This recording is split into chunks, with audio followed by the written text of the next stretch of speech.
কেমন আছেন সকলে? আবার একটা ছোট্ট গল্প নিয়ে চলে আসলাম। গল্পের নাম মা এসেছেন। তো বেশি কথা না বলে গল্পে আসি। গ্রাম বেলাঘাটা।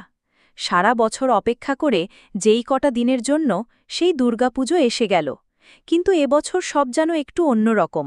টেনশনে ক্লাব সদস্যরা, রাজু, মিষ্টির বাবা। বৃষ্টিতে প্যান্ডেলের অর্ধেক কাজও হয়নি, আর প্রতিমার টাকাও বাকি।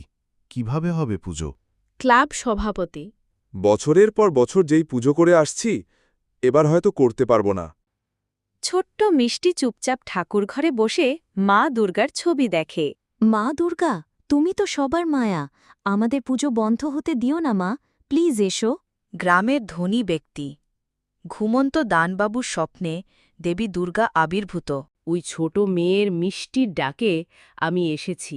পুজো বন্ধ করো না, সবার বিশ্বাসেই আমার আগমন। সকালে ক্লাব ঘরে দানবাবু। মা নিজে এসেছিলেন আমার স্বপ্নে। আমি প্যান্ডেলের সমস্ত খরচ দেব, পুজো হবেই। ক্লাবের সবাই খুব খুশি। মহাষষ্ঠী, প্রতিমা আসছে। যেখানে বিশ্বাস থাকে সেখানে মা আসেন ঠিকই।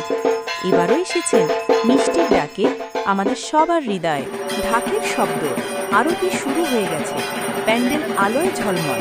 মিষ্টি চুপ করে দাঁড়িয়ে মনে মনে বলে, ধন্যবাদ মা, তুমি আমার কথা শুনেছ। ভিডিওটি ভালো লাগলে একটা লাইক, কমেন্ট ও শেয়ার করবে। যদি আমাদের চ্যানেলে নতুন হয়ে থাকেন তাহলে অবশ্যই সাবস্ক্রাইব করে বেল আইকনটি অলতে সেভ করে দেবেন পরবর্তী ভিডিও সবার আগে পাওয়ার জন্য। ধন্যবাদ।